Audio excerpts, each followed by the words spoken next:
ನೀವೇ ಪಕ್ಷದ ಮೇಲೆ ಒಲವು ಇಟ್ಕೊಂಡು ನೀವೇ ವಾಲಂಟಿಯರ್ ಆಗಿ ಜಾಯ್ನ್ ಆದ್ರು ಅಟೇಗೆ ಅದು ಬೇಕಾದಷ್ಟು ಹೂವಾಪೂವಗಳು ನಡೆದಿದೆ. ಅದಕ್ಕೆ ಕೂಡ ಒಂದು ಸ್ಪಷ್ಟೀಕರಣ ಕೊಡ್ತೀನಿ. ನೀವು ಹೇಳಿದಿರ ಅದೇ ರಾಜಸ್ಥಾನ್ ಕಡೆಯಿಂದ ಇದು ಒಂದು ಪ್ರಭಾವ ಇದೆ ಅಂತ, ಅದರಲ್ಲಿ ಏನು ಸತ್ಯವಿಲ್ಲ.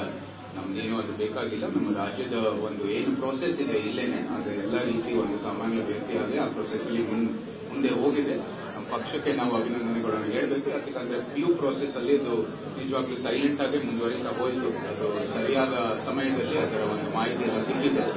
ಅದರ ಜೊತೆಗೆ ನಿಮ್ಗೆ ಬಿಜೆಪಿ ಅಂತ ಪಕ್ಷದಲ್ಲಿ ನೀವು ನೋಡಿದಿರ, ಸೆಂಟ್ರಲ್ ಲೀಡರ್ಶಿಪ್ ಇಂದ ಹಿಡಿದು ಪ್ರಧಾನಮಂತ್ರಿ ಅವರಿಂದ ಹಿಡಿದು ಇಲ್ಲಿ ಕಾರ್ಯಕರ್ತರವರೆಗೆ ಒಂದು ಕನ್ಸಿಸ್ಟೆಂಟ್ ಆದ ಸಿದ್ಧಾಂತ ಇದೆ, ನಂಬಿಕೆಗಳಿದೆ ಮತ್ತು ಅಭಿವೃದ್ಧಿಯ ಮಾರ್ಗ ಎಲ್ಲ ಕಡೆ ಒಂದು ಸ್ಥಿರತೆ ಇದೆ.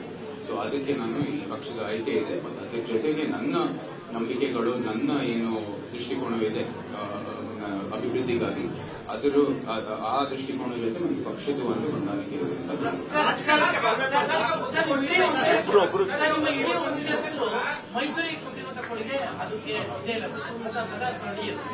ನಿಮ್ಮ ಕನಸಿನ ಮೈಸೂರಿನ ಏನನ್ನ ಇಟ್ಕೊಂಡಿದ್ದಾರೆ? ಅದೇ ನಮ್ಮ ನಿನ್ನೆ ನೀಡಿದ ಸಂದೇಶದಲ್ಲಿ ಅದೇ ಹೇಳಿದೆ. ನಮ್ಮ ಪೂರ್ವಜರು ಕೊಟ್ಟಿರ್ತಕ್ಕಂಥ ಕೊಡುಗೆಯಿಂದಾನೇ ನಮ್ಗೆ ಇಲ್ಲಿ ಜನರು ಇದಕ್ಕೆ ಸ್ವಾಗತ ಮಾಡಿ ಇಷ್ಟೊಂದು ಗೌರವ ಮರ್ಯಾದೆ ಕೊಡೋದು. ಅದೆಲ್ಲಕ್ಕೂ ನಾನು ಚಿರಋಣಿಯಾಗಿದ್ದೀನಿ. ಆ ಋಣವನ್ನು ತೀರಿಸಲಿಕ್ಕೆ ನಾನು ಇವತ್ತು ನಮ್ಗೆ ಒಂದು ಅವಕಾಶ ಕೊಡಿ ಅಂತ ಕೇಳ್ತಾ ಇರೋದು. ಅದ್ರ ಜೊತೆಗೆ ನನ್ನ ಮುಂದುವರಿತಾ ಹೇಳ್ತೀನಿ, ನಂದೇ ಒಂದು ಕನಸಿರುತ್ತೆ. ಅದಕ್ಕೆ ಹೇಳೋದು ಭಗವದ್ಗೀತಾದಲ್ಲಿ ನಮ್ದೇ ಒಂದು ಡೆಸ್ಟಿನಿಯನ್ನು ಸೃಷ್ಟಿಸಲು ಅದು ಇಂಪರ್ಫೆಕ್ಟ್ ಆಗಿದ್ರು ಕೂಡ ಅದನ್ನ ನಾವು ಮುಂದುವರಿಬೇಕಾಗಿರೋದು ಬಹಳ ಮುಖ್ಯ ಅಂತ.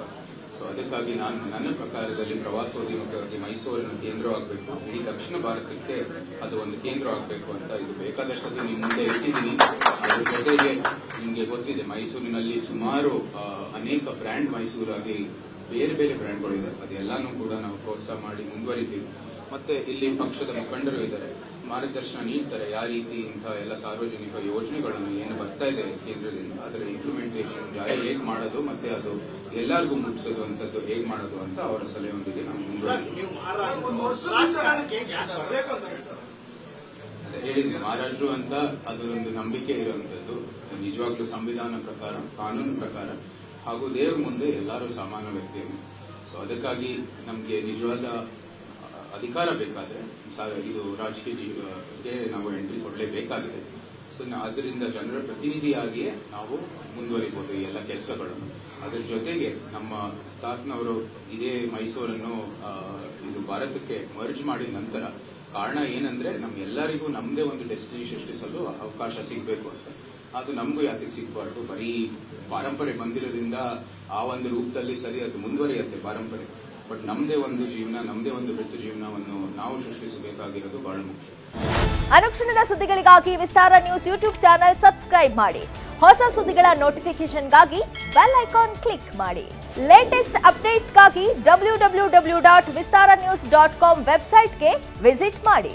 ಅಂಗೈಯಲ್ಲೇ ಜಗತ್ತಿನ ಸುದ್ದಿ ತಿಳಿಯಲು ವಿಸ್ತಾರ ನ್ಯೂಸ್ ಕನ್ನಡ ಆಪ್ ಡೌನ್ಲೋಡ್ ಮಾಡಿ.